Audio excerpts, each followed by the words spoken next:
హరి ఓం. శ్రీ గురుభ్యో నమః. శ్రీ రమణ సద్గురుదేవాయ నమః. శ్రీ రమణ భాషణంలో 574 ఒక భక్తుడు భగవాన్ వారిని ఇలా అడుగుతున్నాడు. ఆసనాలు అంటే ఏమిటి, అవి ఏవి, అవి అవసరమా అని. మహర్షి అన్నారు, యోగ శాస్త్రాల్లో చాలా చాలా రకాల ఆసనాలు, వాటి ప్రయోజనాలతో సహా చర్చించి ఉన్నారు. ఆ విస్తరణలో పులితోలు, దర్భలు మొదలైనవి కూడా ఉన్నాయి. ఆ ఆసనాలు, వాటి తీరుతెన్నులు, మళ్ళీ దానిలో పద్మాసనం, ఖాసనం అని ఇంకా ఏవో ఎన్నో ఎన్నో ఆసనాలను కూడా ఉన్నాయి. అయినా ఇవన్నీ నీకెందుకు? కేవలం నిన్ను నువ్వు తెలుసుకోవడానికి ఈ ఆసనాలు అవసరమా? అవసరం లేదా? నేను దేహాన్ని కూర్చోవడానికి పీట కావాలి, ఇది నేల అనుకుంటూ తగిన ఆసనాలను వెతుకుతున్నావు. ఈ ఆసనాలు కూడా వెతుకొచ్చింది నువ్వు దేహం అనుకుంటున్నావు గనక.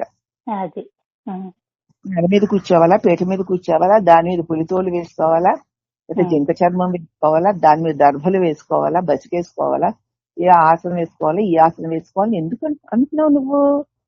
నేను దేహాన్ని అనుకుంటున్నావు గనక. కానీ మరి నిద్రలో ఆధారంగా మంచం మీద, నేలపైన అని ఆలోచిస్తున్నావా? లేదు. నిద్రలో కూడా నీవు లేవు అని అనవు కదా. అప్పుడు నువ్వు ఎలా ఉన్నావు? ఇప్పుడు ఇందాక మనం చెప్పుకున్నాన్ని మళ్ళీ భగవాన్ ఆయన బోధించిన బోధే ఎక్కడ చూసినా అదే వస్తుంది. నిద్రలో కూడా తాను లేనని ఎవడో అన్నాడు కదా. అప్పుడు ఏం ఆసనం వేసుకున్నాడు? నేల మీద కూర్చున్నాడా, ఆకాశం మీద కూర్చున్నాడా, జింక చర్మం మీదనా, పులి చర్మం మీదనా? ఏ పద్మాసనం వేసుకున్నాడా, ఇంకా ఏవో వక్రాసనం వేసుకున్నాడా, చక్రాసనం వేసుకున్నాడా? ఎలా ఉన్నాడు నిద్రలో? అందుచేత ఆ నిద్రలో తాను లేను అని అనలేడు కదా. మరి ఎలా ఉన్నావైతే? ఏ ఆసనం వేసి కూర్చున్నావు? ఏ ఆసనాలు వేసుకోకపోయినా కూడా నువ్వు ఉన్నావు కదా. ఉన్నానమ్మా. మరి ఇంకనే అది అసలు ఎందుకు నీకు ఈ ఆసనాలు గొడవ? నిజం ఏమిటంటే ఇదే, తాను ఆత్మ, అహంకారమే పుడుతుంది, ఆత్మ పుట్టదు. నేను ఆత్మ అంటే నేను, తాను పుట్టదు, ఉన్నాడు, ఇప్పుడు పుట్టక్కర్లేదు. దాని నుంచే అహంకారము పుడుతుంది. అంటే పుట్టి తాను దేహమును అని భ్రాంతి కలిగిస్తుంది. నేను అన్న ఒక తలంపు పుట్టి ఆ తలంపు నేను దేహమును అన్న భ్రాంతి కలిగిస్తుంది. ఇప్పుడు అదే మనకి. పైగా జగత్తు నిజము అని పొరబడము, విషయములు విభిన్నములుగా అనేకములుగా ఉన్నాయి అని భావించడమును. మన చేత తెలియబడి ఈ జగత్తు నిజము అనిను, పైగా విషయాలు అనేక రకరకాలుగా ఉన్నాయి అని భావించడము. తన్ను అహంకార రూప అజ్ఞానం కప్పుతుంది. ఆత్మస్వరూపమైన తన్ను అహంకార రూపమనే అజ్ఞానపు మబ్బు తెర కప్పేసింది.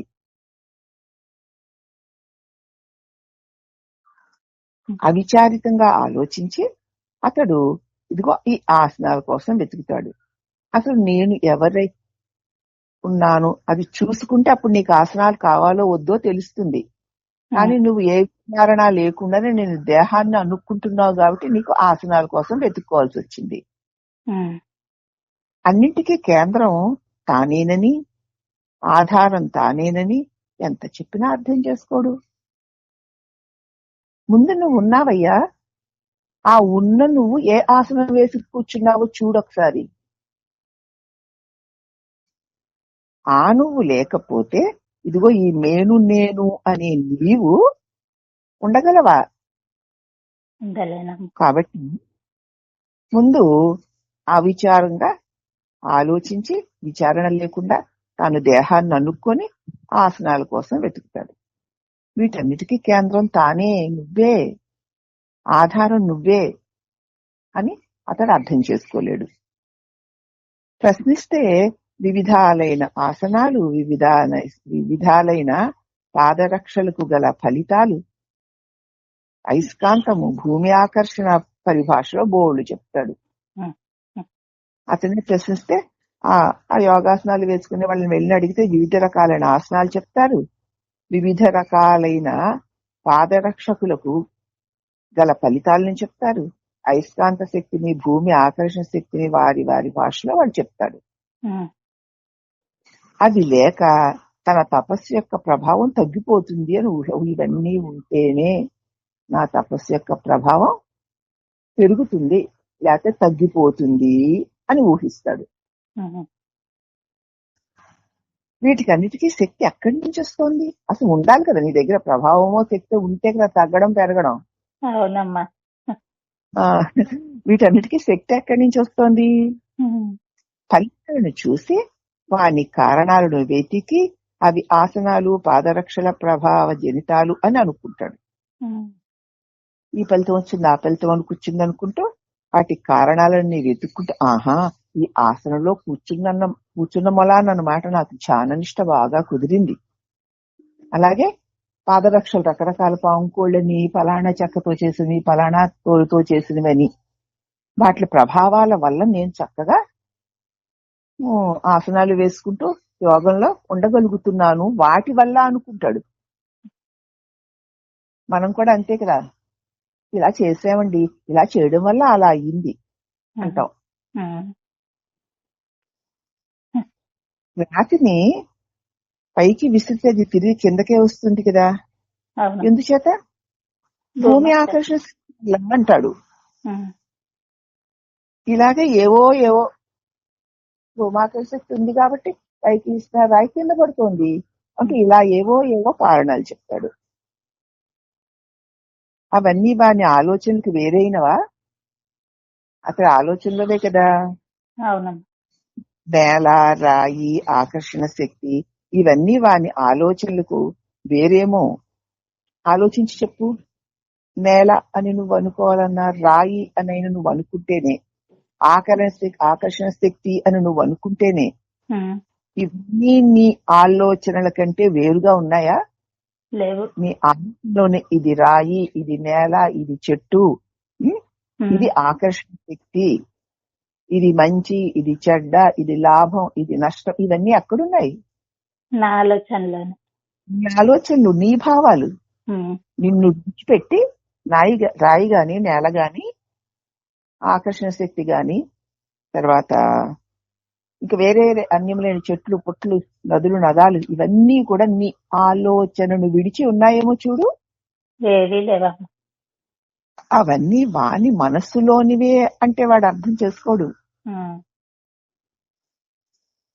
ఎందుకంటే అతడే శక్తి, అతడే దాని నిర్వాహకుడు కూడా అయి ఉన్నాడు. తానే శక్తి అయి ఉన్నాడు. తానే వీటిలన్నిటినీ తనలో కల్పించుకుని నిర్వహిస్తూ ఉన్నాడు. ఉమ్, అన్నిటికీ ప్రాపు కేంద్రము అతడే ఆసనం కూడాను. ఇవన్నీ ఉండడానికి ఆధారం వాడే ఉన్నాడు కాబట్టి అతడే ఆసనం. అంటే అతడు ఎవరి గురించి? వాళ్ళ గురించే చెప్పారు ఆయన. అతడు అంటే గురించి నీకు నాకు. అందుచేత వీటన్నిటికీ శక్తి ఎక్కడి నుంచి వస్తుంది? నేను అనకపోతే ఆ అన్నవాడు ఇలా చేస్తే అదొస్తుంది, అలా చేస్తే ఇదొస్తుంది అని అనుకొని వాటికి ఆ శక్తినిచ్చే గుణం వాటికి ఉంది అనుకొని వాటి ప్రభావితుడై వాటి వల్ల శక్తి వస్తుంది అనుకుంటున్నాడు.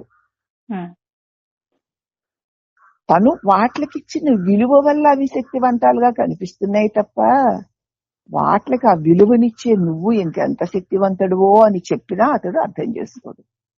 వాడి మాయా ప్రభావం ఉంది. ఇందువల్లేనండి, అందువల్లేనండి, ఇలా అయ్యిందండి, అలా అయ్యింది అంటాడు. ఇవన్నీ దాన్ని ఏమనుకోవాలి? వాడి భ్రమతో కూడినటువంటి బుద్ధికి తోస్తున్నటువంటి మాయా విషయాలు.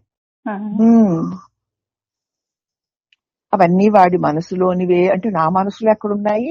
నదులు, నదాలు కదా, గుట్టలు, చెట్లు, పుట్లు, అనేక మంది మనుషులు నాలో ఎక్కడ పడతారు అంటాడు. ఈ 5 అడుగుల శరీరాన్ని చూసుకుని, ఉమ్, లేదయ్యా నువ్వు నా మనసులో ఎక్కడంటే బయట ఉన్నాయి అంటాడు.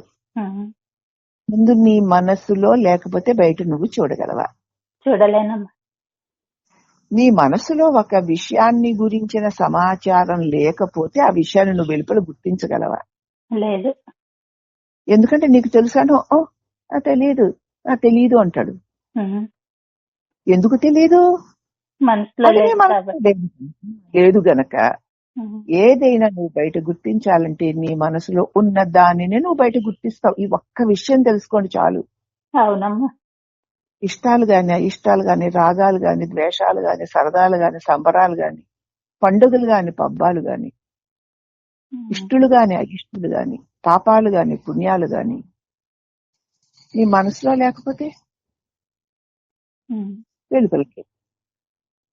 అలాగే మనం ఒక రోజుని అతి పుణ్యమైన రోజని, పవిత్రమైన రోజని, ఆ రోజున పలానా నియమనిష్టలతో పలానా పూజా కార్యక్రమాలు, యజ్ఞయాగాలు చెయ్యాలని, అలా చేస్తే ఎంతో గొప్ప ఫలితం వస్తుందని అని ఒక రోజుని మనం ఆ పనులన్నీ చేస్తూ ఉంటాం. ఏకాదశో పౌర్ణమో ఏదో, ఉమ్. అవునా? కానీ అవునమ్మా. అదే రోజు ఒక క్రిస్టియన్ గాని, ఒక ముసల్మాన్ గాని ఆ రోజుకి ఏ విలువ ఇవ్వడు. ఇవ్వడు. మరి ఆ రోజు విలువైందా, విలువ కాందా? అది నా మనసులోని భావనని బట్టి అమ్మా. విలువ ఇస్తున్నావు అంటే దేనికైనా నీ మనసులో ఉమ్, అది విలువైనది అన్న భావన ఉండబట్టి, ఉమ్, దేనికైనా వెలుపల నీకు తెలియబడేవేవైనా సరే నీ భావన బలం వల్ల అవి విలువ కలిగిన వాటిగాను, విలువ లేని వాటిగాను తెలుస్తున్నాయి. వెలుపల ఏవి విలువ కలిగినవి, విలువ లేనివి అన్నవి లేవు. లేవు. అవన్నీ నీ మనస్సులోనే ఉన్నాయి. ఉమ్, అంటే నా మనసులో ఎక్కడున్నాయంటాడు. నీ మనసులో ఉన్న భావాలే వెలుపల దృశ్యాలుగా ఉన్నాయి. అవునమ్మా. వెలుపల దృశ్యాలుగా ఉన్నా మనసులో లేకపోతే దృశ్యాలు అవి లేవు. ఉన్నా లేనట్లే కదా. ఉమ్, కాబట్టి ఈ అన్నిటి ప్రాపుకి అతడే కేంద్రం, అతడే ఆసనమై కూడా ఉన్నాడు. ఉమ్, కాబట్టి స్థిరంగా కూర్చోవడానికి వాడికి ఆసనం. నిజస్థితిలో కనుక మరి ఎక్కడుంది తాను స్థిరంగా ఉండడానికి? నీ లోపల తప్ప నీకు స్థిరమైన ఆసనం ఎక్కడుంది? లేదమ్మా. ఏ విధంగా నిశ్చలంగా ఉండగలడు? ఉమ్, తాను ఏ విధంగా తన లోపల తాను నిశ్చలంగా ఉండగలడో అదే వాడి ఆసనము. అవును. వెలుపల దేహము కూర్చునే ఆసనము కాదు. అంటే ఇక్కడ మళ్ళీ మనకు ఒక వాదన వినిపిస్తుందమ్మా. వెలుపల దేహము స్థిరంగా కూర్చున్నప్పుడే లోపల నేను నా స్థితిలో స్థిరంగా ఉండగలను కదా అని అడగచ్చు. ఉమ్, అందుకు వెలుపల దేహం నేననుకునే ప్రభావానికి లోనైన వాడికి ఈ వెలుపల ఆసనం కూడా కొంచెం సహకరిస్తుంది. ఉమ్. అవునా? అవును. ఇంకా అదే జీవిత లక్ష్యం ఇంకా అలాగే కూర్చుంటేనే సహకరిస్తుంది అన్నది భ్రమ.